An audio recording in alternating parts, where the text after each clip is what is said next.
আলহামদুলিল্লাহ রাব্বিল আলামিন ওয়াল আকিবাতু লিল মুত্তাকিন ওয়াসসালাতু ওয়াসসালামু আলা আশরাফিল আমবিয়া ওয়া সাইয়্যিদিল মুরসালিন নবিয়িনা মুহাম্মদ ওয়া আলা আলিহি ওয়া আসহাবিহি আজমাইন। আলহামদুলিল্লাহ, আমরা গত সপ্তাহে শুনেছিলাম সিরাতে পাকের আলোচনার মধ্যে নবী করিম সাল্লাল্লাহু আলাইহি ওয়াসাল্লাম এবং মক্কার কাফেরদের মধ্যে যে সম্পর্কের অবনতি ঘটেছে দ্বীনের কারণে, এবং অনেক সাহাবীরা সাফার করেছেন। এরপরে স্বয়ং রাসূলুল্লাহ সাল্লাল্লাহু আলাইহি ওয়াসাল্লামকে তারা বিভিন্নভাবে অপমান করার চেষ্টা করেছে বিভিন্ন তরিকায়, কিন্তু তখনও তারা কামিয়াব হয়নি। এমনকি কিসসাতুল ইরাশি যখন শুনেছিলাম, আবু লাহাব তার দানা পানা দিতে অস্বীকার করেছিল, কিন্তু উনি যখন গিয়ে বললেন যে অমুক অসহায় লোকটির পাওনা দিয়ে দাও, তখন সে দিতে বাধ্য হয়েছে। এখানে আমরা থেমেছিলাম। এরপরে আমরা থেমেছিলাম, তারপরে শুনেছিলাম যে আবু জাহাল নিজে কনফার্ম নিশ্চিত হয়েছে যে সে জানতো, নিজেদের মধ্যে কথাবার্তা হয়েছে যে রাসূলুল্লাহ সাল্লাল্লাহু আলাইহি ওয়াসাল্লাম হক নবী। এমন ছিল না যে তারা বুঝতে পারেনি তিনি হক নবী, তারা বুঝতে পেরেছে। এভাবে বিভিন্ন ঘটনা চলতে থাকে। আজকে শুরু হচ্ছে রুকানা ইবনে আব্দু ইয়াজিদ নামে এক লোক, খুব বড় মুষ্টিযোদ্ধা ছিল সেখানে, খুব মুষ্টিযোদ্ধা, বড় রেসলিং খুব ভালো করতে পারে। এখন সে এসে চ্যালেঞ্জ করলো নবী করিম সাল্লাল্লাহু আলাইহি সাল্লামকে। সে খুব যে কয়জন তার সঙ্গে লড়াই করেছে সবাই পরাজিত হয়েছে। এখন সে চাইলো এটা দিয়ে রাসূলুল্লাহ সাল্লাল্লাহু আলাইহি ওয়াসাল্লামকে পরাজিত করা যায় কি না, কারণ তুমি তো মুষ্টিযুদ্ধে অভিজ্ঞ না, ট্রেন না, পারদর্শী না, এটা দিয়ে যদি ওনাকে পরাজিত করা যায় মন্দ কি। তো সে এসে বলল, তাহলে চলো আমার সঙ্গে তুমি মল্লযুদ্ধ করবা, মুষ্টিযুদ্ধে নামবা। চ্যালেঞ্জ করলো। এখন চ্যালেঞ্জ তো তিনি গ্রহণ না করে পারেন না। নবী করিম সাল্লাল্লাহু আলাইহি সাল্লাম চ্যালেঞ্জ নিলেন। নেয়ার পরে তার সঙ্গে মল্লযুদ্ধ হলো, মল্লযুদ্ধ আর কি হয়ে তিনি তাকে পরাজিত করে দিলেন। সে বললেন না, হয় নাই, আবার করতে হবে। সে তো বিশ্বাস করতে পারে না তাকে পরাজিত করবে, মুহাম্মদ তো এগুলার এক্সপার্ট না। দ্বিতীয়বার করলো, দ্বিতীয়বারও পরাজিত হয়ে গেল। বলে তো থার্ড টাইম করো তুমি।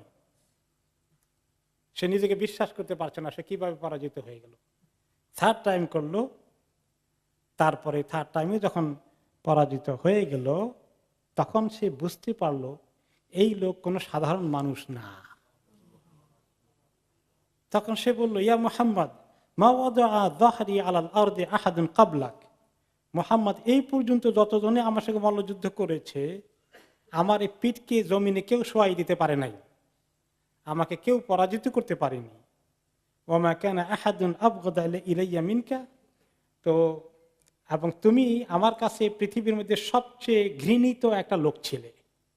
আমি তোমাকে সাংঘাতিক ঘৃণা করতাম এবং চেয়েছিলাম যে আজকে তোমাকে পরাজিত করে আরো একটু আমি তোমাকে অপমানিত করার সুযোগ পাব।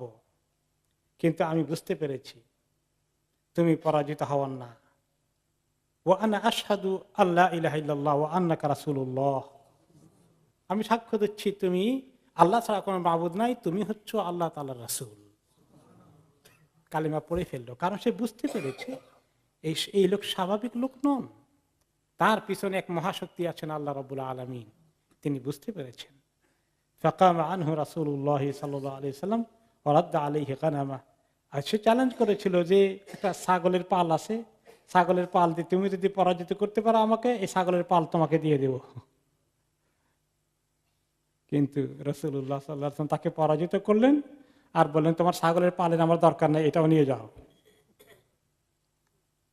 তাহলে তাদের কাছে প্রমাণ হয়ে গেল বিভিন্ন ঘটনায় তিনি হচ্ছেন নবী মুহাম্মদ সাল্লাল্লাহু আলাইহি ওয়াসাল্লাম, তিনি আল্লাহর পক্ষ থেকে প্রেরিত রাসূল।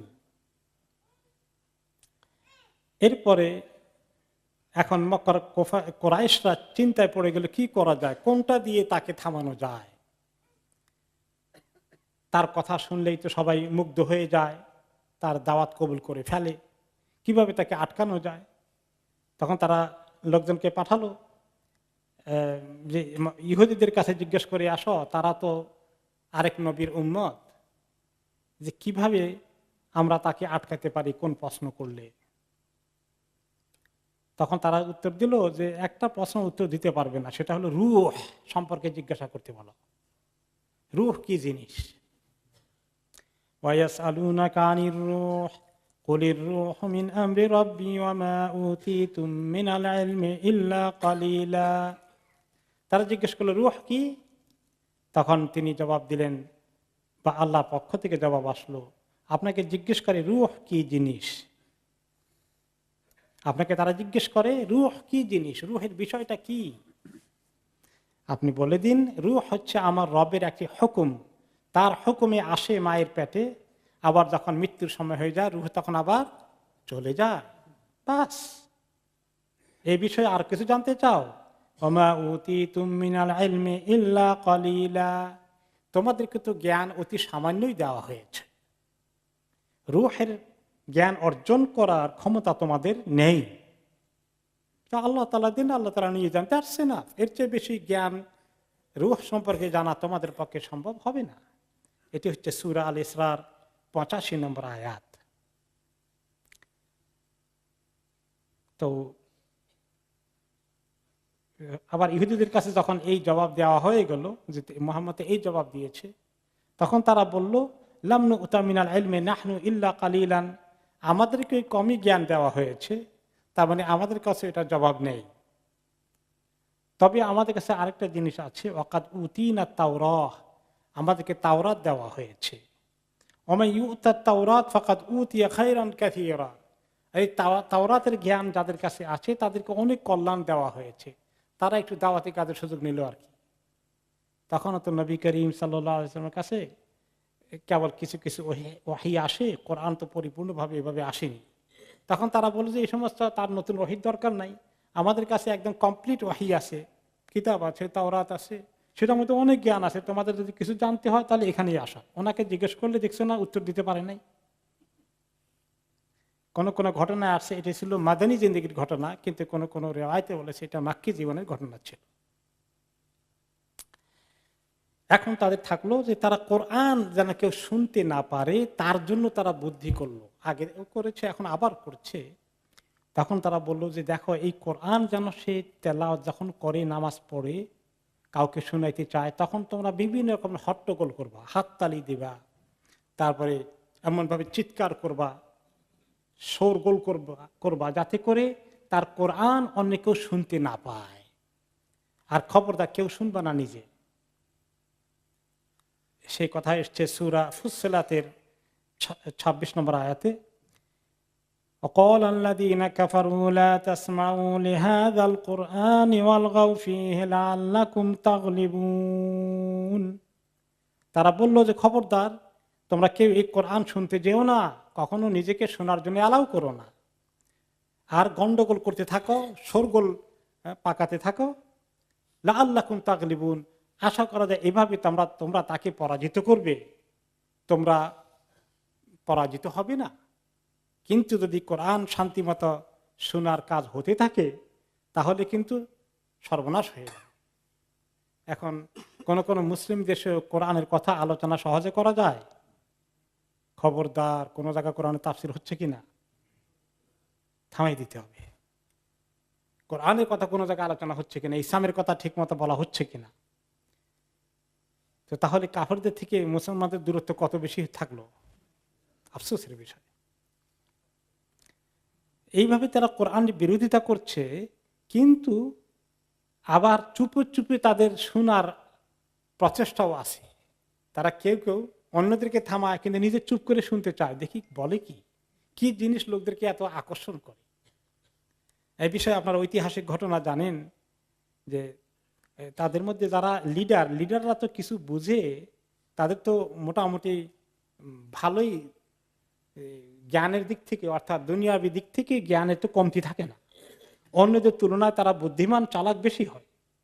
তারা চিন্তা করলো দেখি না বলে কি, তার জিনিসটা কি, এটা তো আমরা দুশ্মনী করে বাধা দিচ্ছি, তবে জিনিসটা কেমন, কি জিনিস একটু দেখি। তিনজন তাদের বড় লিডার আবু সুফিয়ান এবং আবু জাহাল আর আখনাস ইবনে সুরাইক, তারা তিনজন এভাবে একদিন বের হয়ে গেল যে কিভাবে দেখি সে যখন রাতের বেলা নামাজ পড়ে, নবী করিম সাল্লাল্লাহু আলাইহি সাল্লাম একটু জোরেই পড়তেন, এই জন্যে শুনলে তো এটা দাওয়াতি কাজ হবে, কোরআনের আহ্বান যদি লোকেরা শুনতে আসে, সেজন্য তিনি একটু উঁচু আওয়াজে পড়তেন। তো ওরা চিন্তা করলো তিনজনে একলা একলা, কেউ কাকে জানতে দেয়নি, গোপনে গোপনে গেল যেখানে নবী করিম সাল্লাল্লাহু আলাইহি সাল্লাম নামাজ পড়েন। তিনি রাতের বেলা তাহাজ্জুদ পড়ছেন। আহুয়া ইউসাল্লি মিনাল লাইলি ফি বাইতিহি, নবী করিম সাল্লাল্লাহু আলাইহি সাল্লাম নিজের ঘরে রাতের বেলা তাহাজ্জুদ পড়ছেন। ফাআখাযা কুল্লু রাজুলিন মিনহুম মাজলিসান ইস্তামিউ ফীহি, তারা প্রত্যেকেই তিনজনেই আলাদা আলাদা ভাবে এভাবে ঢুকলো, কেউ যেন কাউকে না দেখে, মনে করেছে আমাকে কেউ যেন না দেখে।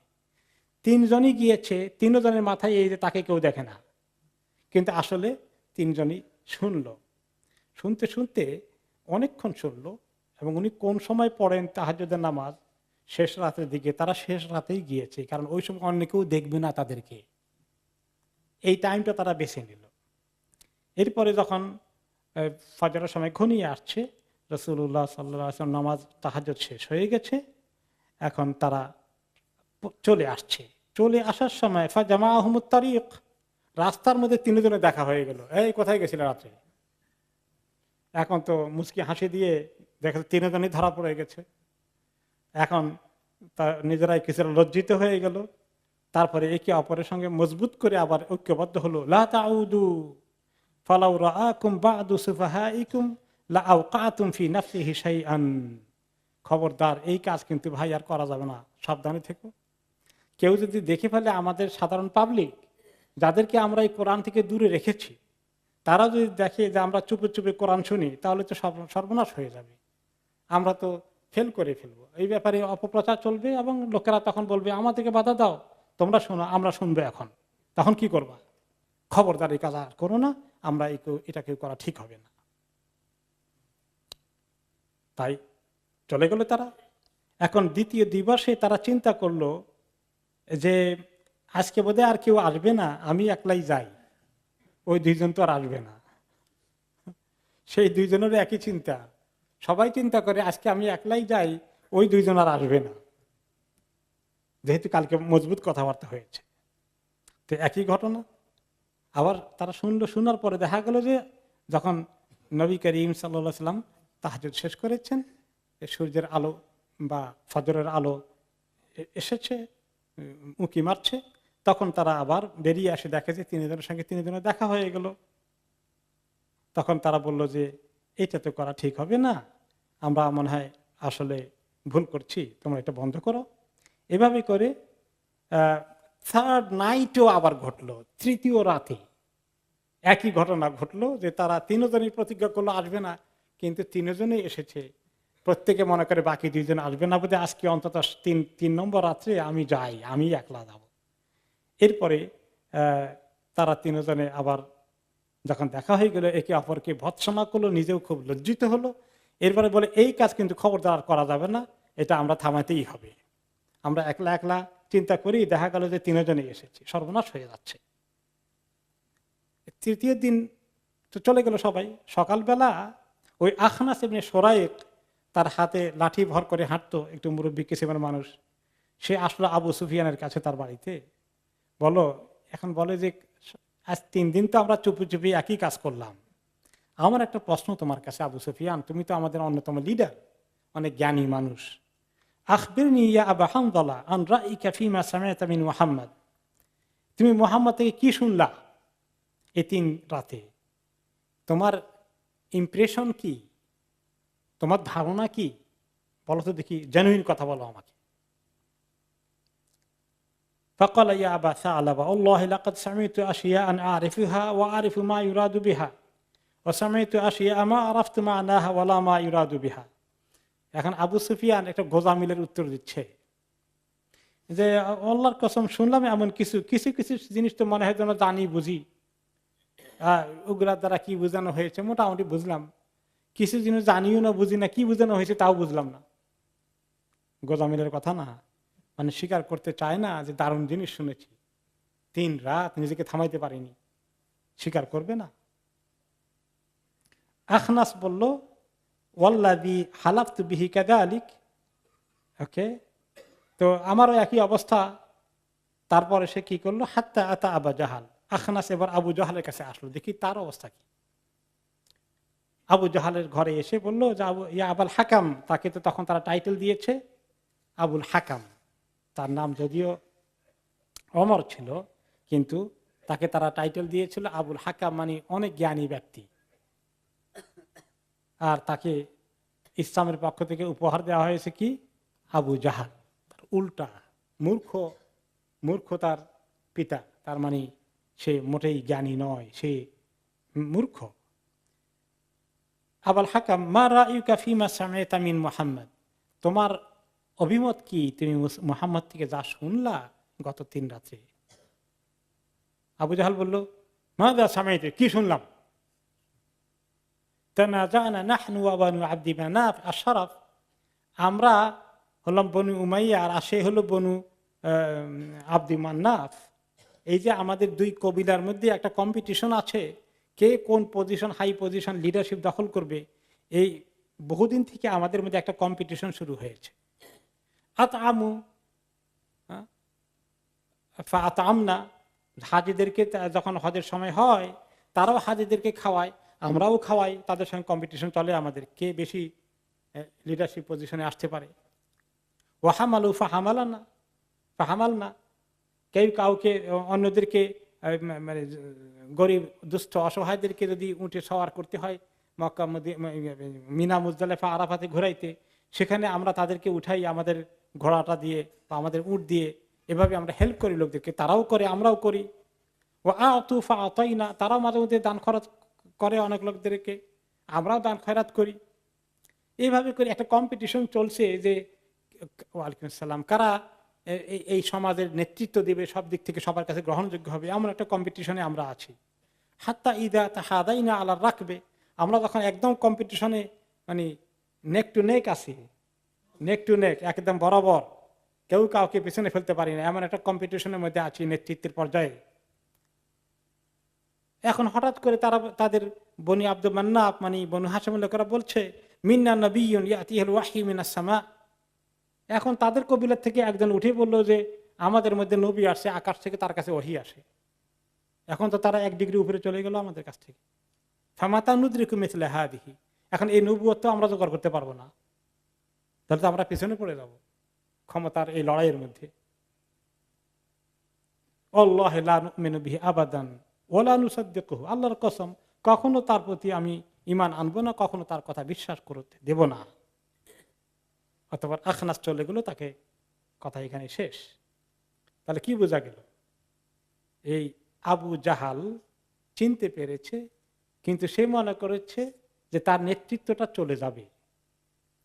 বর্তমান জামানার অনেক মুসলিম আছে যারা মনে করে ইসলামে আসলে তাদের শান শৌকত জৌলুস প্রভাব প্রতিপত্তি নেতৃত্ব ক্ষমতা অনেক কিছুই চলে যেতে পারে হাত থেকে। এই কারণে ইসলামের কাছে আসা যাবে না, ইসলামকেও আসতে দেওয়া হবে না।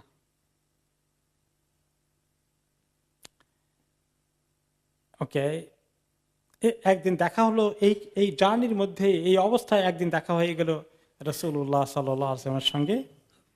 ইন্না আউওয়ালা ইয়াউমিন আরাফতু রাসূলুল্লাহ সাল্লাল্লাহু আলাইহি ওয়াসাল্লাম আন্নী কুনতু আমশি আনা ওয়া আবু জাহল ইবনে হিশাম ফি বাদি আযিক্কাতি মক্কা। মুগীরা ইবনে শুবা বলেন রাদিয়াল্লাহু আনহু, যিনি ইসলাম কবুল করেছেন পরে, কবুল করার আগের ঘটনা মক্কায় তিনি বলেন যে আমি এবং আবু জাহাল একদিন রাস্তার একটি ছোট্ট গলি দিয়ে, মানে মক্কার ছোট্ট একটি গলি দিয়ে হাঁটছিলাম। ঈদ লাকিনা রাসূলুল্লাহ সাল্লাল্লাহু আলাইহি ওয়াসাল্লাম, এই প্রথমবারের মতো আমি মুহাম্মদ রাসূলুল্লাহ সাল্লাল্লাহু আলাইহি ওয়াসাল্লামকে মিট করলাম, আমি এর আগে ওনাকে দেখিনি। প্রথমবারের সাক্ষাতেই যখন হয়ে গেল, রাস্তা দেখা হয়ে গেল, তিনি আবু জাহালকে লক্ষ্য করে দাওয়াত দিলেন আবার, ইয়া আবাল হাকাম হালুম্মা ইলাল্লাহ আযজা ওয়া জাল ওয়া ইলা রাসূলিহি আদউকা ইলাল্লাহ। আবু জাহাল, আপনাকে তো দাওয়াত দিলাম, আবার দেই, আল্লাহ এবং তার রাসূলের দিকে আসেন, ইসলাম কবুল করেন, আল্লাহর দিকে আসেন, আমি আল্লাহকে আপনাকে আল্লাহর দিকে ডাক দেই, দাওয়াত দেই,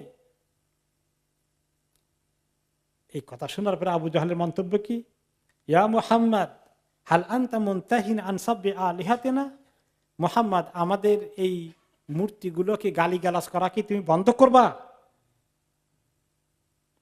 উনি কি গালিগালাজ করলেন? বলছেন মূর্তিগুলোর কোনো ক্ষমতা নাই, এরা তো তোমাদের কোনো কথা শুনিও না, বুঝিও না, ক্ষতিও করতে পারে না, উপকারও করতে পারে না। এই কথা বলেন যে কোনো এই মাবুদ গুলো ঠিক নয়, মাবুদ একজন আল্লাহ। তো এই কথা গালিগালাজ হয়ে গেছে মূর্তিকে। হাল তুরিদু ইল্লা আন নাশহাদা আন কাদ বাল্লাগতা, এখন তুমি কি, বুঝছি তোমার রব তোমাকে দায়িত্ব দিয়েছে আমাদেরকে পৌঁছে দেওয়ার দায়িত্ব, তাই তো? ওকে, আর তুমি চাও যে আমি উইটনেস দেব, সাক্ষী হব যে তোমার রবের দায়িত্ব তুমি আমাকে পৌঁছাই দিছো। যাও, আমি সাক্ষী দিলাম, আর বিরক্ত করো না, তোমার রবের দায়িত্ব তুমি পৌঁছাইছো, যাও। ফানাহনু নাশহাদু আন্নাকা কাদ বাল্লাগতা, তুমি যে পৌঁছাইছো, দায়িত্ব ডিউটি পালন করছো, হয়ে গেছে, যাও। ফাওয়াল্লাহি লাউ আন্নী আ'লামু আন্না মা তাকুলু হাক্কান মাত্তাবা'তুক, তুমি কি জানো, আল্লাহর কসম,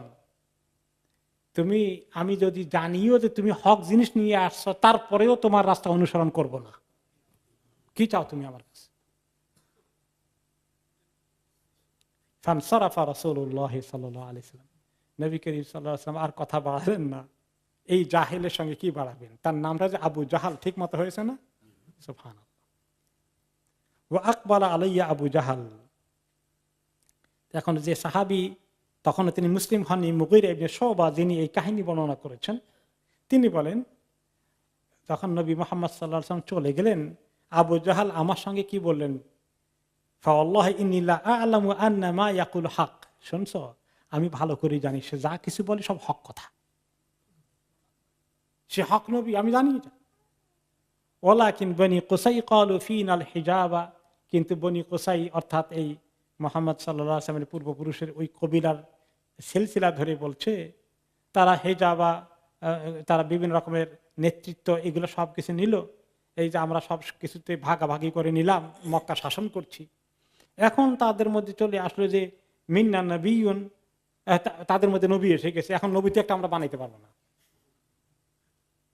তো কাজে আমরা তো এইভাবে পরাজিত হতে চাই না, ক্ষমতার ভাগাভাগিতে আমরা পিছিয়ে পড়বো। এই জন্য ইসলামের দাওয়াত দিলে মানুষ কি মনে করে, কয় তো ক্ষমতা দখল করতেছে, রাজনীতি করতে আসছে। এইভাবে মাঝে মধ্যে মানুষ ইসলামকে রাজনীতির একটা লেভেল লাগিয়ে ইসলাম থেকে দূরে থাকার জন্য চেষ্টা করে, ইসলামকে থেকে মানুষকে নিজেকে বঞ্চিত করার একটা ধোঁকার মধ্যে পড়ে যায়। কারণ তার নিজের প্রভাব প্রতিপত্তি ক্ষমতা ইত্যাদি কোনো কারণে কমে যায় কিনা এই আশঙ্কার ভিতরে থাকে। এই সংগ্রাম চলছে মক্কার এই জিন্দেগিতে। এখন এক পর্যায়ে যখন মক্কার সাহাবীদের উপরে বিভিন্ন সময় অত্যাচার নির্যাতনের কাহিনী আমরা শুনেছি, কৃতদাসদের উপরে, এরপরে অন্যদের উপরে চলে আসা শুরু হয়ে গেল। এই পর্যায়ে নবী করিম সাল্লাল্লাহু আলাইহি ওয়াসাল্লামের কাছে আল্লাহর পক্ষ থেকে সূরা নাযিল হলো। সূরা জুমারের 10 নম্বর আয়াতে আসলো, লিল্লাযীনা আহসানু ফী হাযিহিদ দুনিয়া হাসানাহ ওয়া আরদুল্লাহি ওয়াসিআহ ইন্নামা ইউওয়াফফাস সাবিরুনা আজরাহুম বিগাইরি হিসাব। যারা এই দুনিয়ার মধ্যে ভালো আমল করেছে তাদের জন্য দুনিয়াতেও কিছু হাসানা, ভালো খবর আছে, সুন্দর কিছু আছে তাদের জন্য।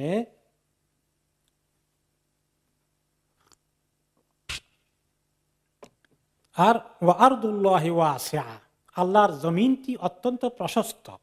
এখানে একটা ইঙ্গিত দিলেন আল্লাহ তাআলা, আল্লাহর জমিন প্রশস্ত, অর্থাৎ এই জমিনে যদি ইসলাম নিয়ে বেঁচে থাকা সাহাবীদের জন্য কষ্টকর হয়ে যায়, তাহলে আল্লাহর জমিনে তো অনেক জায়গা আছে, কোনো জায়গায় যাওয়া যায় কিনা, হিজরত করা যায় কিনা, এই ইঙ্গিত আল্লাহর পক্ষ থেকে আসলো। ইন্নামা ইউওয়াফাস সাবিরুনা আজরাহুম বিগাইরি হিসাব। আর যারা সবর করে থাকে আল্লাহর পথে, চাই মক্কায় থাকুক আর কোনো জায়গায় যেতে হলেও তো অনেক ত্যাগ করে, অনেক কিছু বর্জন করে চলে যেতে হয়, সব কিছুর মধ্যে সবর আছে। যারা দ্বীনের কারণে সবর করে টিকে থাকে তাদের পুরস্কার হবে আল্লাহর কাছে বেগাইরে হিসাব, বেহিসাব পুরস্কার আল্লাহ তাআলা তাদেরকে দেবেন। এই আয়াত নাজিল করলেন এখানে একটু ইঙ্গিত পাওয়া গেল আরদুল্লাহ ওয়াসিয়া, জমিন প্রশস্ত আছে, কোনো দিকে যাওয়া যায় কিনা তোমরা খোঁজ খবর নাও।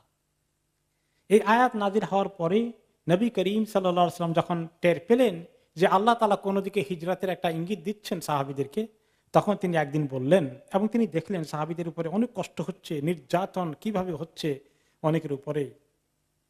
তিনি একদিন সাহাবীদেরকে খবর দিলেন, লাউ খারাজতুম ইলা আরদিল হাবাশাহ, তোমরা যদি হাবাশা, ইথিওপিয়া, আবিসিনিয়ার দিকে হিজরত করার জন্য চিন্তা করো, তাদের পক্ষে সম্ভব হয়, ফা ইন্না বিহা মালিকান লা ইউযলামু ইনদাহু আহাদ, সেখানকার যিনি বাদশাহ আছেন তিনি একজন ন্যায়পরায়ণ শাসক, তিনি ইনসাফ করেন, তার কাছে কেউ জুলুমের শিকার হতে পারে না, তিনি মজলুমকে সাহারা দেন, আশ্রয় দেন। ওয়াহিয়া আরদু সিদকিন, এই জমিনটি সত্যের জমিন, ওখানে হক ইনসাফের কথা চলে, মক্কার মতো এরকম বেইনসাফের সমাজ সেটা নয়।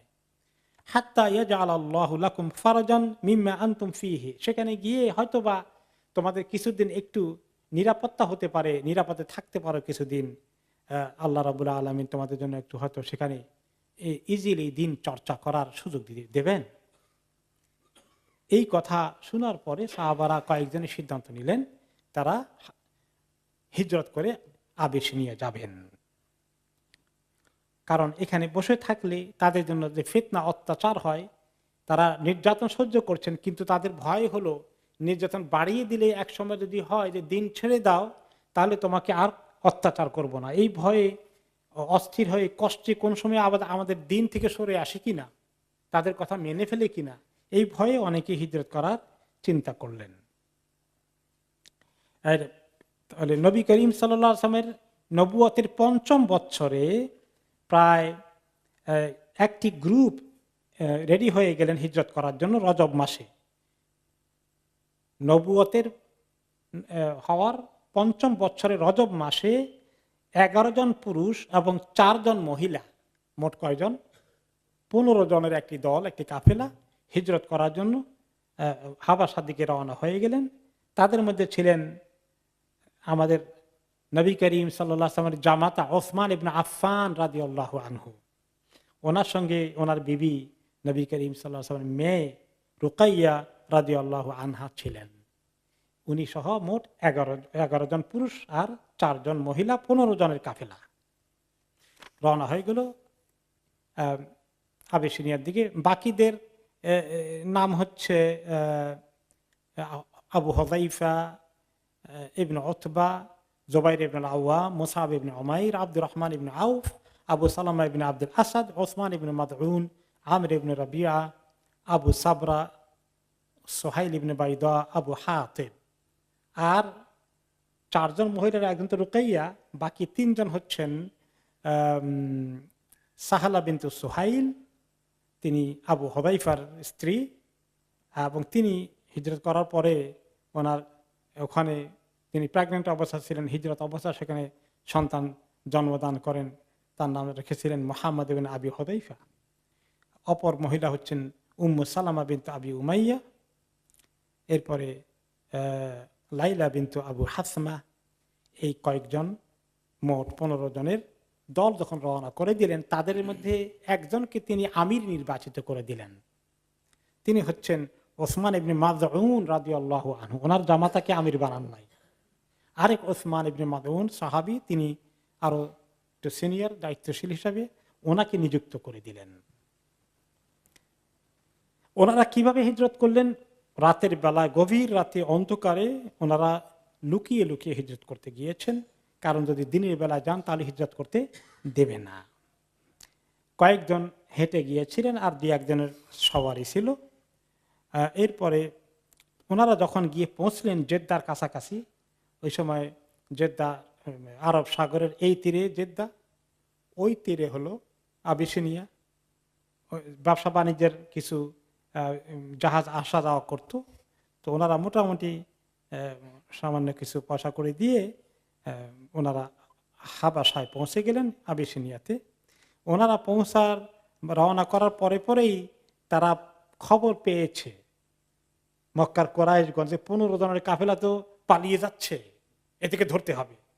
পেছন দিক থেকে তারা তাড়া করে আসলো, কিন্তু যখন তারা সমুদ্র তীরে এসেছে ইতিমধ্যেই জাহাজ ছেড়ে দিয়ে মোটামুটি অনেক দূর এগিয়ে গেছে। আলহামদুলিল্লাহ ওনারা সেফলি আবিসিনিয়ায় পৌঁছলেন এবং সেখানে পৌঁছার পরে তারা দেখলেন যে ওখানকার লোকেরা তাদেরকে কোয়াইট জায়গা দিয়েছে, কোনো দুর্ব্যবহার করেনি এবং ওখান থেকে ওনারা ভালো সহযোগিতাই পেলেন। সেখানে তারা থাকলেন রজব মাস, শাবান মাস, রমাদান মাসও থাকলেন। এরপরে এক পর্যায়ে তারা কয়েক মাস পরেই ফেরত এসেছিলেন। তারা কেন ফেরত আসলেন একটা খবর পেয়ে, এটার কাহিনী একটু পরে আমরা আসব। এরপরে ওনারা আসার আগে আরেকটি ঘটনা ঘটল। নবী করিম সাল্লাল্লাহু আলাইহি সাল্লাম প্রায় তেলাওয়াত করতেন এবং অনেক সময় মসজিদ হারামের ওখানে তিনি নামাজ পড়তেন, একটু জোরে আওয়াজ করে, আপনারা শুনেছেন। ওই আওয়াজটা যাতে করে তারা শুনে এবং তারা যাতে করে ওনার এই কোরআন শোনার সুযোগটা পায়, এই জন্য পড়তেন। তো একদিন তিনি সাজদার আয়াত পড়লেন।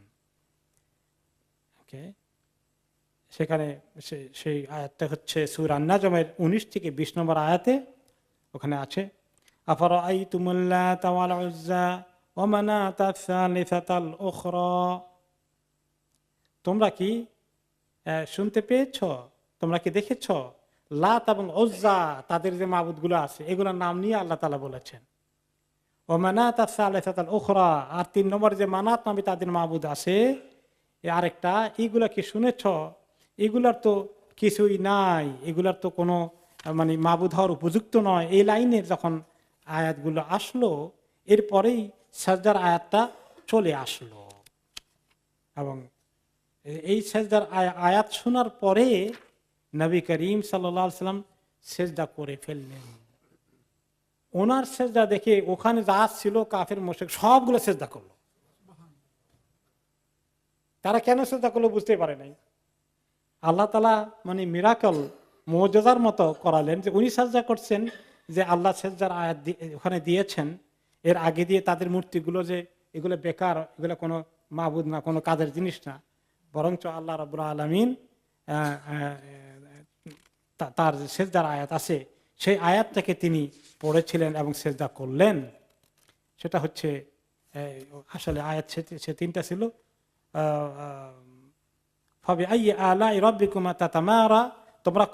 তোমাদের কোন রবের আয়াত নিয়ে তারা এইভাবে সীমা লঙ্ঘন করছে, বাড়াবাড়ি করছে, তর্ক বিতর্ক বাদানুবাদ করছে। হাদা নাযীরুম মিনান নুযুরিল উলা, আগে যেভাবে যুগে যুগে নবী পাঠিয়েছেন আল্লাহ তাআলা, এইরকম একজন নবীকে আল্লাহ তাআলা সাবধান করার জন্য পাঠিয়েছেন। বলতে বলতে সেখানে আসে ফাসজুদু লিল্লাহি ওয়াবুদু, আল্লাহ যেন সবাই সেজদা করো, আল্লাহকে ইবাদত করো। এই কথা বলে তিনি সেজদায় গেলেন, আর সমস্ত কাফেররা যারা উপস্থিত ছিল সবাই সেজদায় চলে গেল।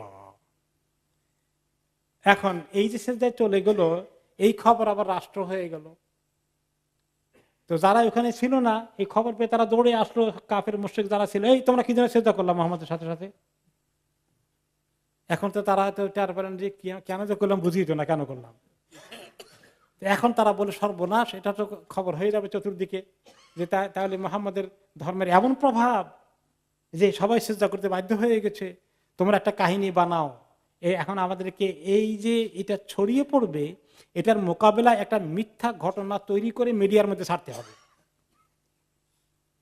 কি মিথ্যা ঘটনা তৈরি করা যায়? অনেক চিন্তা ভাবনা করে সাজালো একটা নাটক।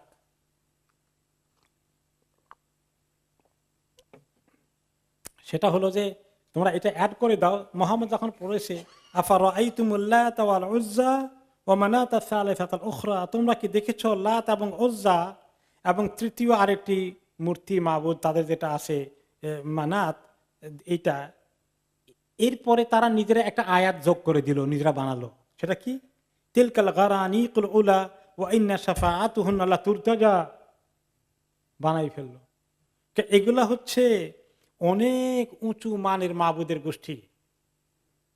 এইগুলোর শাফাআত অবশ্যই আশা করা যায়, এগুলো আল্লাহর কাছে সুপারিশ করবে সবাইকে পার করার জন্য।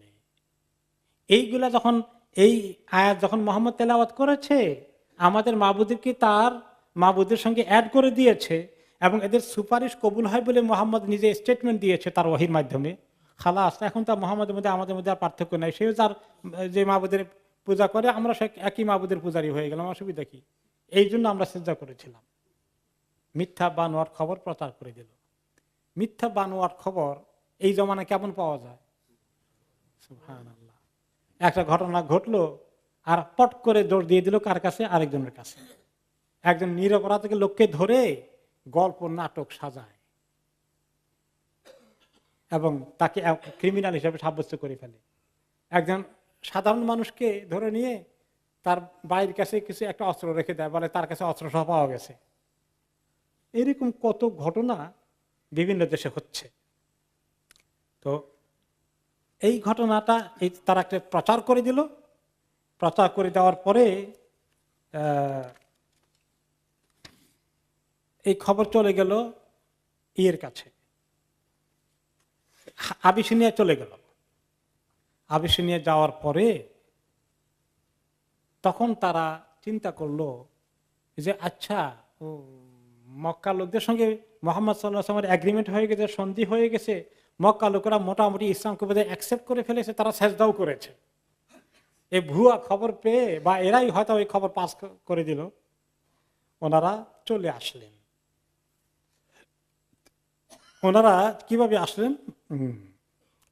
তারা মাথাদিল আখবার আবিসিনিয়া তখনকার জামানাতে এত ভেরিফিকেশনের সুযোগ ছিল না, এত মোবাইল ফোনও নাই, বা এমন কোনো খবর দেওয়া যে ঘটনা কি হয়েছে।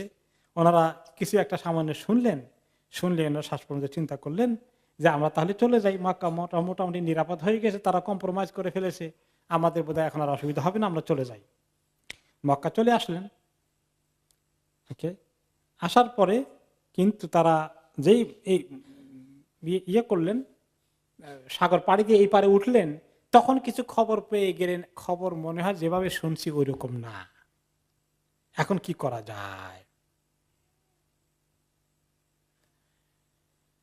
এটা শাওয়াল মাসে আসলেন, রজব মাসে গেছিলেন। রজব, শাবান, রমাদান, শাওয়াল, 4 মাসের মাথায় ওনারা আবার চলে আসলেন। মক্কা পৌঁছার কয়েক ঘন্টা আগে, মানে এতটুকু দূরত্বে থাকতেই তাবাইয়ানাত লাহুমুল হাকিকা, ওনাদের কাছে হাকিকত খবর গেল যে না, ঘটনা তো এরকম না, বরঞ্চ তাদের শত্রুতা, ইসলামের বিরুদ্ধে দুশ্মনী আরো বেড়ে গিয়েছে। তারা এখন চিন্তা করলো আমরা কি করব, সামনে মক্কায় যাব নাকি আবার আবিসিনিয়া ফেরত যাব। ফাকালু কাদ বালাগনা মক্কা, মক্কা যখন চলেই আসছি অল্প দূরে, এখন আর ফেরত যাওয়াটা না করে দেখি, মক্কায় চলেই যখন আসলাম, তো তারা এখন বলছে ওপেনলি যাওয়া যাবে না, সিক্রেটলি যাই, লুকিয়ে লুকিয়ে যাই। আর এক কাজ করি, আমরা বিভিন্ন জনে বিভিন্ন লিডারের কাছে আমরা প্রোটেকশন চাই। এটা একটা নিয়ম ছিল আরব সমাজে। কেউ যদি নিজেকে খুব বিপজ্জনক অবস্থায় আছে বলে মনে করে, ইনসিকিউর ফিল করে, তার নিরাপত্তা নাই, কেউ তাকে অ্যাটাক করবে, তাহলে একজন বড় মাপের নেতা, প্রভাবশালী ব্যক্তির আশ্রয় যদি যায় আর সে ডিক্লেয়ার করে এই লোককে আমি আশ্রয় দিয়েছি, কেউ তার গায়ে হাত দিতে পারবে না, তাহলে আমার বিরুদ্ধে হাত দিবা। এটা একটা জাহেলি সমাজের প্রথা ছিল। অনেক সময় চাইলে প্রভাবশালী লোকেরা এটা করত। তো ওনারা চেষ্টা করলেন যে এরকম যার সঙ্গে একটু ভালো সম্পর্ক আছে, আত্মীয়তার বন্ধুত্ব ছিল এক সময়, বাবার সঙ্গে তার বাবার খাতির ছিল, এগুলো ধরে কোন রকমের একটু প্রোটেকশনের ব্যবস্থা করলেন। তার মধ্যে যিনি লিডার ছিলেন ওসমান ইবনে মাযউন রাদিয়াল্লাহু আনহু, উনি এরকম প্রোটেকশন চাইলেন আল ওয়ালিদ ইবনে মুগীরার কাছে। এ কিন্তু ওয়ান অফ দ্য বড় লিডার, তাই না? ওয়ালিদ ইবনে মুগীরা অত্যন্ত বড় মাপের লিডার, এবং সেও নবী করিম সাল্লাল্লাহু আলাইহি ওয়াসাল্লামের বিরুদ্ধে দুশমনী তার তো প্রচন্ড আকারে আছে। কিন্তু এনার সঙ্গে ওসমান ইবনে মাযউনের সঙ্গে তার একটা সম্পর্ক কোনো কারণে ছিল। তিনি তার কাছে মেসেজ পাঠাইলেন যে আমি তোমার প্রোটেকশন নিয়ে আসতে চাই। ফালাম্মা রাআ মা ইউফআলু বিল মুসলিমিনা মিনাল আযা, তিনি তো নিরাপত্তা সহকারে ঢুকলেন। এখন যারা নিরাপত্তা এরকম পায় নাই তাদেরকে আবার দ্বিতীয়বার অত্যাচার করা শুরু করে দিল। কিন্তু ওনাকে কেউ অত্যাচার করছে না, কারণ ওনার প্রোটেকশন দিয়েছে ওয়ালিদ ইবনে মুগীরা। তিনি চিন্তা করলেন যে আমাকে কেউ কিছু করছে না, কিছু বলছে না, আর আমার ভাইগুলোকে তারা অত্যাচার করছে। ওয়াল্লাহি ইন্না গুদুওয়ি ওয়া রাওয়াহি আমিনান বিজিওয়ারি রাজুলিন মিন আহলি শিরক ও আসহাবি ওয়া আহলু দীন ইয়ালকুনা মিনাল বালাই ওয়াল আযা ফিল্লাহি মা লা ইউসিবুনি। আমি আল্লাহর কসম দেখি যে সকাল সন্ধ্যা আমার নিরাপত্তা আছে, কিন্তু আমার ভাইগুলো নির্যাতিত হচ্ছে। আর আমি আরেকজন আল্লাহর মুশরিক বান্দার আমি প্রোটেকশন নিয়ে আছি। রানাকসুন কাবীরুন ফি নাফসি, এটা আমার দিনের জন্য ভালো না মনে হয় আমার। I don't feel good about this.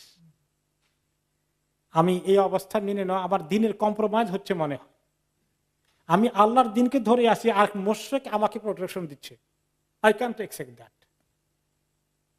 তখন তিনি চলে গেলেন ওয়ালিদ ইবনে মুগীরার কাছে। ইয়া আবা আব্দে শামস ওয়াফাত জিম্মাতুকা। আব্দে শামস হলো তাকে লকব হিসাবে তার কুনিয়া, তাকে অ্যাড্রেস করা হয়। ওয়ালিদকে লোকেরা বলতো আবু আব্দে শামস, তার ছেলের নাম আব্দে শামস। ছেলের নাম হলো আর লোকেরা ডাকে কুনিয়া সম্মান করে। বলে যে তুমি তো তোমার আমাকে যে কথা দিয়েছো, তুমি তোমার কথা রেখেছো, পূরণ করেছো, থ্যাংক ইউ ফর দ্যাট। তবে ওয়াকাদ রাদাতু ইলাইকা জিওয়ারাক, কিন্তু আমি তোমার প্রোটেকশন তোমার কাছে ফেরত দিলাম। আমি আর তোমার প্রোটেকশনে থাকতে চাই না। এটা আমার দিনের জন্য আমার কাছে মনে হচ্ছে না ভালো বলে। আমি এই ধরনের শোভা সন্দেহ নিয়ে আমি আমার দিন নিয়ে থাকতে চাই না। তুমি তো আমি উইথড্র করে দিলাম, তোমার প্রোটেকশন উইথড্র করে ফেলাও। ফাকাল লাহুল ওয়ালিদ লিমা ইয়া ইবনে আখি। তো সে বললো, দূর সম্পর্কে ভাতিজা সম্পর্কে হয়, ভাতিজা এরকম করছো কেন, তুমি জানো এই কাজ কেন করতে যাচ্ছ? লা আল্লাহু আযাকা আহাদু মিন কওমি ওয়া আনতা ফি জিম্মাতি। আমার লোকজন মক্কার কেউ তোমাকে কষ্ট দিয়েছে আমার প্রোটেকশনে থাকা অবস্থায়? বলো আমাকে, আমি অ্যাকশন নেব এখনই। ক্বালা না, কেউ আমাকে কোনো কষ্ট দেয়নি, নির্যাতন করেনি। ওয়ালাকিনি আরদা বিজিওয়ারিল্লাহ, কিন্তু আমি তোমার প্রোটেকশনে থাকবো না, আমি আল্লাহর প্রোটেকশনে থাকতে চাই। ঈমান, সুবহানাল্লাহ। ওয়ালা উরিদু আন আস্তাজিরা বিগাইরিহি, আমি আল্লাহ ছাড়া কারো প্রোটেকশন চাই না। দুনিয়ার মধ্যে মানুষ খালি কিভাবে কোন মানুষ তার প্রোটেকশন দেবে চিন্তা করে, আল্লাহর প্রোটেকশনের চিন্তা কিন্তু আমরা সহজে করি না। এখন কোন কোন মুসলিম দেশে যখন মানুষের উপর বিপদ আপদ নেমে আসে, মানুষ চিন্তা করে কোন জায়গায় কারে ধরলে হ্যালো বললে আমার জান বাঁচবে, তাকে হ্যালো করি।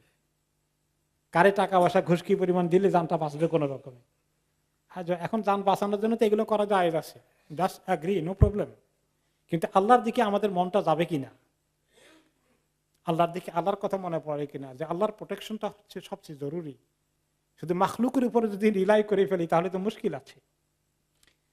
যাই হোক, এই কথা শোনার পরে ওসমান ইবনে মাদউনের এই কথা শুনে আল ওয়ালিদ বলল, ফান্তালিক ইলাল মসজিদ ফারদুদ আলাইয়া বিজিওয়ারি আলানিয়াতান কামা আজারতুকা আলানিয়াতান। তখন সে বলল, ওয়ালিদ ইবনে মুগীরা, এভাবে আমাকে প্রাইভেটলি বললে হবে না, তুমি মসজিদে আসো। মসজিদ হলো তাদের মেইন সেন্টার, তো ওখানে ওপেনলি তোমাকে আমি যেভাবে প্রোটেকশন দিয়েছি, শেল্টার দিয়েছি, তোমাকে আত্মরক্ষা করার জন্য তোমার আত্মরক্ষার আমি দায়িত্ব নিয়েছি। এটা উইথড্র করার এলানও ওই সেই মসজিদে করতে হবে, তুমি আমার সঙ্গে আসো, পাবলিকলি করতে হবে। দুইজনে আসলো মসজিদে। এখন ওয়ালিদ ঘোষণা দিল, ওয়ালিদ ইবনে মুগীরা, হাদা ওসমান ইবনে মাদউন ক্বাদ জাআ ইয়ারুদ্দু আলাইহি জিওয়ারি। এই যে ওসমান ইবনে মাদউন আমার প্রোটেকশন আমার কাছে ফেরত দিচ্ছে। তোমরা সবাই শুনলা, আর ওসমান তুমি ভেরিফাই করো। ওসমান বলে সাদাক, সে ঠিক বলেছে, আমি তার প্রোটেকশন থেকে বেরিয়ে গেছি। ওয়াকাদ ওয়াজাদতুহু ওয়াফিয়ান কারীমাল জিওয়ার, আমি স্বীকার করছি সে আমাকে প্রোটেকশন দিয়েছে এবং এটা এই কথাই সে মানার চেষ্টা করেছে, এই কথা দিয়েছে, কথা ঠিক রেখেছে। ওয়ালাকিন্নী কাদ আহবাবতু আল্লা আস্তাজিরা বিগাইরিল্লাহ, কিন্তু আমি তার প্রোটেকশনকে প্রত্যাখ্যান করে বেরিয়ে এসেছি, আমি একমাত্র আল্লাহ তাআলার সাহারায় থাকতে চাই, আল্লাহ তাআলার প্রোটেকশনে থাকতে চাই। ফাকাদ রাদাততু আলাইহি জিওয়ারা, আমি তার প্রোটেকশনকে তার কাছে ফেরত দিয়ে দিয়েছি, আমি এখন তার প্রোটেকশন মুক্ত আছি। ওয়ালিদ তখন বলল, উশহিদুকুম আন্নী বারিউম মিন জিওয়ারিহি, আমি তোমাদেরকে আবার ডিক্লেয়ার করে দিচ্ছি, সাক্ষী বানাচ্ছি, আমি তার কোনো দায়িত্ব আর নেব না। অতঃপর ওসমান সেখান থেকে চলে আসলেন। আর ওয়ালিদ ইবনে রাবিয়া তখন তা মজলিসে কোরাইশদের ওখানে বসা আছে। ওকে, লাবিদ ইবনে রাবিয়া, ওই ওয়ালিদ না, লাবিদ ইবনে রাবিয়া নামে একজন কোরাইশদের মধ্যে বসা আছেন। তিনি একজন কবি ছিলেন, কবি, খুব ভালোই কবি ছিলেন।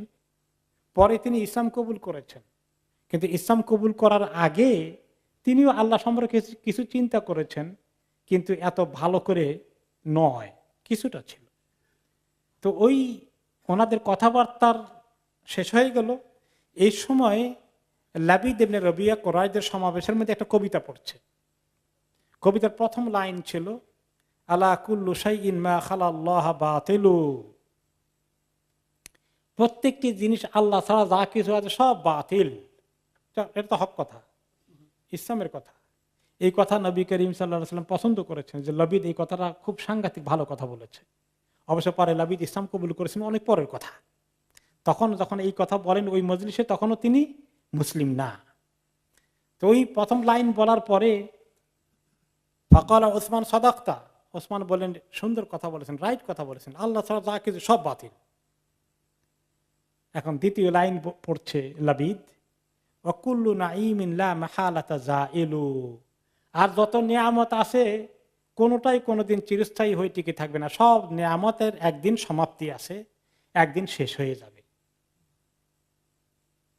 এই কথা শোনার পরে ওসমান রাদিয়াল্লাহু আনহু, ওসমান ইবনে মাযউন, তিনি বললেন, কাযাবতা, এটা মিথ্যা বলেছ। নাঈমুল জান্নাতি লা ইয়াজুল, দুনিয়ার নিয়ামত একদিন শেষ হবে, কিন্তু আখিরাতের জান্নাত কোনোদিন, আখিরাতের নিয়ামত কোনোদিন শেষ হবে না। জান্নাতের নিয়ামত কোনোদিন শেষ হবে না। এই কথাটা তার মুখের উপরে বলে দিলেন তিনি। এখন লাবিদের কাছে কথাটা কি ভালো লেগেছে? নো, আমি কবি, কবিতা বললাম, আর সে আমার উপরে মাতবরি করে আমাকে ভুল বলেছি। কারণ কবিদের অনেক শান শওকত, তখন আরব সমাজে কবিদের প্রভাব প্রতিপত্তি অনেক বেশি। তখন লাবিদ নিজেকে অপমানিত ফিল করে বলল, ইয়া মাশারা কুরাইশ, আল্লাহি মা কানা ইউযা জালিসুকুম, আমি যদিও তোমাদের কুরাইশ বংশের লোক না, কিন্তু তোমাদের সমাবেশে আমাকে, আমি এখানে বসেছি, তোমাদের সামনে একজন লোককে অপমানিত করা হবে, তোমরা চুপ করে থাকবা? ফামাতা হাদাসা হাযা ফীকুম, তোমাদের এই দুরবস্থা কবে থেকে হয়েছে? একজনকে অপমান করে তোমাদের সমাজে, আর তোমরা চুপ করে বসে থাকো? ফাকাল রাজুল মিনাল কওম ইন হাযা সাফীহু মিন সুফাহাইন মাআহু ক্বাদ ফারাকু দীনানা ফালা তাজিদান্না ফি নাফসিকা মিন কওলিহি, তখন একজন তাদের মধ্যে বলে বসলো, আরে শোনো, এটা একটা বেওকুফ, আমাদের সমাজে কতগুলো বেওকুফ জোগাড় হয়েছে, অথর্ব, একটা অথর্ব দল আমাদের সমাজে সৃষ্টি হয়েছে। এই অথর্ব দলের কথায় তুমি কান দিও না, গুরুত্বও দিও না, লিভ ইট। এটা নিয়ে তুমি আর নিজেকে অপমানিত বোধ করো, এগুলো একদম অথর্ব, এদের কথা হিসাব করার দরকার নাই। এই কথা শোনার পরে ওসমান ইবনে মাযউন রাদিয়াল্লাহু আনহু ঈমানের জজবায় তিনি কি বললেন, হাত্তা তিনিও জবাব দিলেন। জবাব দেওয়ার পরে দুইজনের মধ্যে এখন তর্কাতর্কি শুরু হয়ে গেল। যে লোকটা বলছিল এটা সাফিহ, এটা একটা বেওকুফ, এটা একটা অপদার্থ, এর কথা শুনো না, তিনি বলছেন আমি অপদার্থ না, আমি হক দিনের দাওয়াত দিচ্ছি, আমাদের কম সব হকওয়ালা, তোমরা বাতিলওয়ালা। শুরু হয়ে গেল। তখন ওই লোকটি এসে ওসমান ইবনে মাযউন রাদিয়াল্লাহু আনহুর গালে এমনভাবে থাপ্পড় দিল, ওনার একটি মানে চোখ একদম ফুলে উঠল। এমন জোরে থাপ্পড় দিয়েছে, একটি চোখ ওনার ফুলে উঠেছে, এরকম করে মারাত্মকভাবে আহত হয়ে গেলেন তিনি। এই দৃশ্য ঘটে গেল। তখন ওয়ালিদ ও সেখানে আসে, যে তা ওনাকে প্রোটেকশন দিয়েছিলেন। ওয়ালিদ ওনাকে লক্ষ্য করে বললেন ওসমানকে, আমা আল্লাহ ইয়া ইবনে আখি ইন কানাত আইনুকা আম্মা আসাবাহা লাগানিয়া, আহারে আমার ভাতিজাটা, তোমার চোখের এই দুর্গতি হওয়ার কোনো দরকার ছিল আজকে? লাকাদ কুনতা ফি যিম্মাতিন মানিয়া, আমি তোমাকে এমন একটা প্রোটেকশন দিয়েছিলাম, নিরাপত্তা দিয়েছিলাম, যেটা অলঙ্ঘনীয় ছিল। ফাখারাজতা মিনহা, তুমি সেখান থেকে বেরিয়ে গেলে। ওয়া কুনতা আনিল্লাযী লাকীতা গানিয়ান, এরকম দুরবস্থা পড়া তোমার কোনো দরকার ছিল না। অথবা সুম্মা দাহিকু, আর সবাই তারা তখন অট্ট হাসিতে লিপ্ত হয়ে গেল। ওয়ালিদ সবাই হাসাহাসি করছে, এই যে পাগলামির মজা এখন বুঝছো? ওসমান রাদিয়াল্লাহু আনহু বললেন, বাল কুনতু ইলাল্লাযী লাকীতু ফাকীরান আল্লাহ ইন্না আইনিয়া সাহিহা আল্লাতী লাম তুলতাম লা ফাকীরাতান ইলা মা আসাবা উখতাহা ফিল্লাহি আযজা ওয়া জাল। আমি যেটা আমার চোখে ঘটেছে তুমি মনে করছো এটা বেকার যাবে? আমার আল্লাহর কাছে অনেক পাওনা দাবি হয়ে আছে এই চোখের কারণে। আমার আরেক চোখও যদি কোনোদিন চলে যায় এই তরিকায়, আমি তার জন্য আমি দ্বিধাগ্রস্ত হব না। আমার এই ত্যাগ কোরবানি আমার আল্লাহ কবুল করবেন দ্বীনের জন্য। তোমরা মনে করছো দ্বীনের কথা বলতে গিয়ে আমি থেমে যাব, পরাজিত হয়ে যাব? ওয়ালি ফি মান হুয়া আহাব্বু ইলাইয়া মিনকুম উসওয়াতুন, আমার কাছে আমাদের নবীর এক্সাম্পল আছে কিভাবে দ্বীনের পথে অটল হয়ে টিকে থাকতে হবে। এগুলো করে আমাদেরকে দ্বীন থেকে তোমরা সরাতে পারবে না।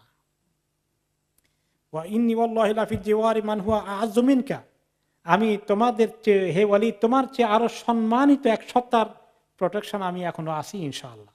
আমি তার আশ্রয় চেয়েছি, তিনি আমাকে যখন যতটুকু আশ্রয় দেওয়া দরকার মনে করেন তিনি করবেন। আর তিনি যদি আমাকে দ্বীনের কারণে কষ্ট দেওয়া তিনি দেখে কবুল করতে চান, সেটার জন্য আমি প্রস্তুত আছি। ওয়া আখতার ইয়া আবা আব্দে শামস, তবে ওয়ালিদ আব্দু শামস, তুমি মনে রেখো তোমার ক্ষমতা কদ্দূর প্রোটেকশন দেওয়ার, আমার আল্লাহর ক্ষমতা তোমার চেয়ে কত বেশি আছে তুমি কি জানো? তখন ওয়ালিদ বলল, এরপরে ওয়ালিদ এখন বলে, ইনশিতা আজারতুকা সানিয়া, তুমি চাইলে যে উইথড্র করে ফেলেছ, এখন যদি আবার আবেদন করো তোমাকে আমি আবার প্রোটেকশন দেব। ফাকালা উসমান লা হাজাতা লি ফি জিওয়ারিকা, তোমার এই প্রোটেকশনের আমার কোনো দরকার নাই, আই ডোন্ট কেয়ার। এরপরে আরেকজন সাহাবী আবু সালামা, যিনি হিজরত করেছিলেন, তিনি এসেছিলেন ওনার মামা আবু তালেবের কাছে। তিনি আবু তালেবের জেওয়ার অর্থাৎ প্রোটেকশন নিয়েছিলেন, আবু তালেবের প্রোটেকশন নিয়েছিলেন। আবু তালেব তো নবী করিম সাল্লাল্লাহু আলাইহি ওয়াসাল্লামের চাচা, উনিও লিডার। এখন ওনাকে পেয়ে প্রোটেকশন পাওয়ার পরেও বনি মাখজুমের কিছু লোক আসলো ওনাকে অ্যাটাক করতে, আক্রমণ করতে। পাওয়া দেখার সঙ্গে তারা আক্রমণ করার সিদ্ধান্ত নিল। ফাকালু লাহু ইয়া আবা তালেব লাকাদ মানাআতা ইবনা আখিকা মুহাম্মাদান ফামা লাকা ওয়া লিসাহিবিনা তামনাহু মিন্না, সে তো আমাদের বনি মাখজুমের লোক, তুমি তোমার ভাতিজাকে প্রোটেকশন দিয়েছো মুহাম্মদকে, সেটা তো আমরা তোমাকে অ্যাকসেপ্ট করেছি, এখন আমাদের কবিলার একটাকে তুমি প্রোটেকশন দিচ্ছ, এটা আমরা মানব না। আবু তালেব বললেন, ইন্নাহু ইস্তাজারা বি হুয়া ইবনু উখতি, আর সে তো আমার ভাগিনা, তোমাদের কবিলার হলে কি হবে, এবং আমার কাছে আশ্রয় চেয়েছে, এটা আরব দেশের তরিকা অনুযায়ী, সিস্টেম অনুযায়ী, প্রোটোকল অনুযায়ী আমি তাকে দিয়েছি, এটা তোমরা সবাই মান্য করে আসছি, কেউ প্রোটেকশন দিলে কেউ কাউকে আঘাত করে না, তোমরা কেন তার উল্টাপাল্টা কাজ করতে যাচ্ছ? ওয়া ইন আনা লাম আমনা ইবনে উখতি লাম আমনা ইবনে আখি, আমি যদি আমার ভাগিনাকে প্রোটেকশন না দেই আমার ভাতিজাকে প্রোটেকশন দেবো কেমন? আমি তো ফেয়ার হওয়া লাগবে। মোহাম্মদ আমার ভাতিজা আর এ হচ্ছে আমার ভাগিনা আবু সালামা, কাজে দুইজনে আমার প্রোটেকশন চাওয়ার দেওয়ার রাইট আছে। তখন আবু লাহাব আসছিল তাদের সঙ্গে অ্যাটাক করার জন্য, সে খুব গোস্সা হয়ে গেল, রাগ হয়ে গেল। তখন সে আহ্বান করলো, ইয়া মাশারা কুরাইশ আল্লাহি লাকাদ আকসারতুম আলা শাইখ, হে কুরাইশ বংশের লোকেরা, এই শেখ মানে আবু তালেব বুড়া, এই বুড়ারে তোমরা বহুত তাজিম করেছ, বহুত সম্মান দিয়েছ। মা তাজালুনা তাতাওয়াসাবুনা আলাইহি ফি জিওয়ারিহি মিন বাইনি কওমিহি আল্লাহি লা তানতাহুন্না আনহু, তোমরা খালি তার মুরব্বিগিরি মেনে নাও, তার প্রোটেকশন দিলে তোমরা অনেকেই অ্যাকশন নাও। আওলা নাকুমান্না মাহু ফি কুল্লি মা কামা বিহি ফি হাত্তা ইয়াবলুগা মা আরাদ, এখন সে আমাদেরকে যথেচ্ছ ব্যবহার করতেছে, যাকে তাকে প্রোটেকশন দিবে, আমাদের সমাজের মধ্যে এই ধরনের একটা অনাচার চলবে, আমরা কিছুতেই মানতে পারি না। এখন শেষ পর্যন্ত কি হয়ে গেল, আবু তালেব যখন শুনলো যে তারা এখন ঐক্যবদ্ধ হচ্ছে ওনার ভাগিনাকে অ্যাটাক করার জন্য, তিনি তাদেরকে অনেক বোঝানোর চেষ্টা করলেন যাতে তারা এই কাজ না করে। সুন্দর একটা কবিতা পড়লেন, কিন্তু আবু লাহাবের অন্তরে সেই কবিতাটা ঢুকলো না। ওকে, সে কোরাইশের সঙ্গে চলে গেল। পরবর্তী পর্যায়ে অবশ্য আলহামদুলিল্লাহ ওনার পরে আক্রমণ হয়নি। এক পর্যায়ে আল্লাহ তাআলা ওনাকে প্রোটেকশন দিয়েছেন, কারণ আবু তালেবের একটা বড় প্রভাব ছিল, সবচেয়ে প্রবীণ মুরব্বী এবং লিডার, কাজে এর চেয়ে বেশি আর অগ্রসর হতে পারেনি। এরপরে আসলো যে আবু তালেব এর সঙ্গে তাদের আরেকবার এখন বোঝাপড়া হলো। তারা কি বুদ্ধি নিয়ে আসলো? তারা বুদ্ধি নিয়ে আসলো যে আবু তালেবের কাছে আমরা আবার যাই, আগে তো কথাবার্তা বলেছিলাম ভাতিজাকে একটু থামান, কিন্তু উনি থামালেন না। তো ভাতিজা তো মোটামুটি জওয়ান ভাতিজা খুব দরকার, ওনার কাজে লাগবে। ওকে, তাহলে এখন এক কাজ করো, আমরা তার কাছে এখন যাই আরেকটি প্রস্তাব নিয়ে। ইন্নালাকা সিন্নান ওয়া শারাফানা মানজিলাতান ফিনা, আবু তালেব আপনার অনেক বয়স হয়েছে, আমাদের সবার মুরব্বী, আমরা সবাই আপনাকে সম্মান করি, এই সমাজে সবাই আপনাকে সম্মান করে, আর আপনার ভাতিজা আমাদেরকে যেখানে সেখানে যা তা আমাদের ব্যাপারে বলা বলি করে, গাল মন্দ বলে আমাদের মূর্তিগুলোকে, মাবুদগুলোকে, আর কতদিন সহ্য করব? আপনাকে বলেছি ভাতিজাকে থামান, কিন্তু আপনি থামালেন না। আমরা আর এভাবে সহ্য করব না, আমাদের পিতা দাদা সব সব সেরে কাফের হয়ে মারা গেছে, এই সমস্ত কথাবার্তা বলবে, আমাদের বাপ দাদাকে গালিগালাজ করবে, মূর্তিগুলোকে গালিগালাজ করবে, আমাদের এই আর বরদাস্ত করব না। এখন আপনি সিদ্ধান্ত নেন, হয় আপনি তাকে থামাবেন, না হলে আমরা তাকে অ্যাটাক করব। আমরা একটা ফাইনাল সিদ্ধান্ত নিয়ে আপনার কাছে এসেছি।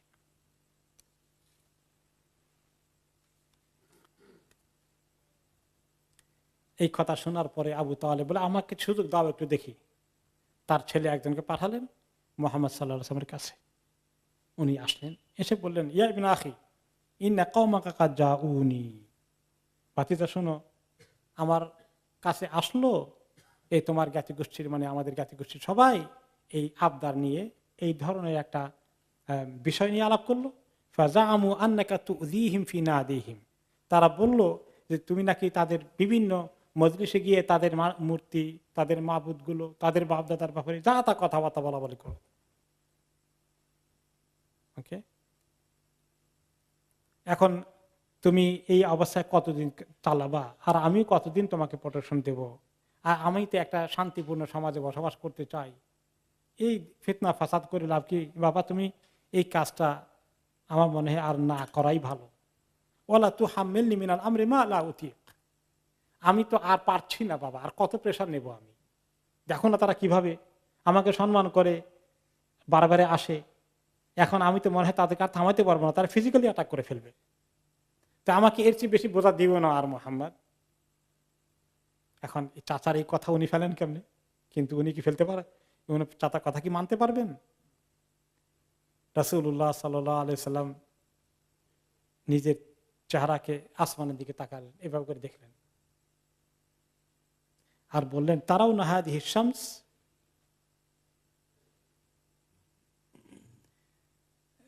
উনি একলা না, কয়েকজন আরো কিছু লোক আছে, তখন তো আপনারা সবাই দেখছেন এই সূর্যটা দেখা যায়? আলু নাম, সূর্য তো দেখা যায়। فقال رسول الله صلى الله عليه وسلم ما أنا بأقدر على ما أن أدع لكم ذلك منكم أن تشعلوا منها شعلة, আপনারা কেউ কি চাই পারবেন সূর্যের একটি রশ্মির কিছু একটা টুকরা আপনারা হাত দিয়ে এভাবে নিয়ে আসতে পারবেন কেউ? বলে তা কেমনে পারবো? এটা যদি অসম্ভব হয়, এই দ্বীনের কাজ ছেড়ে দেওয়া আমার পক্ষে ওই রকমই অসম্ভব। তখন আবু তালেব ভাতিজার কথা শুনলেন, শুনে বললেন কি, ওয়াল্লাহি মা কাযাবা ইবনু আখি কাত্তু ফারজাউ, আমার ভাতিজা কখনো মিথ্যা কথা বলে না, আমার ভাতিজা এই কথা যে বলেছে কথা সে ঠিকই থাকবে, টিকেই থাকবে, সত্য, এখান থেকে সে নড়চড় করবে না, আমি জানি, থাক তোমরা তাকে আর প্রেসার দিও না। অথবা আবু তালেব একটি কবিতা পড়লেন। তার পরবর্তী পর্যায়ে আবু তালেবের অনেক কাহিনী আছে, যে তিনি তাদের সঙ্গে আরো বনি আব্দুল মুত্তালিবকে সবাইকে তিনি আহ্বান করলেন কিভাবে নবী করিম সাল্লাল্লাহু আলাইহি ওয়াসাল্লামকে হেফাজত করা যায়। তারা ফাইনাল আপিল নিয়ে এসেছে যে এখন আর কোনো কথা না, আবু তালেবকে এখন পুরা হুমকি দিয়ে ওনাকে দিতে হবে আমাদের হাতে, এই একটা আবদার নিয়ে তারা পরবর্তী পর্যায়ে আবার এসেছে। সেটার কাহিনী আমরা আগামী সপ্তাহ থেকে শুনবো ইনশাআল্লাহ।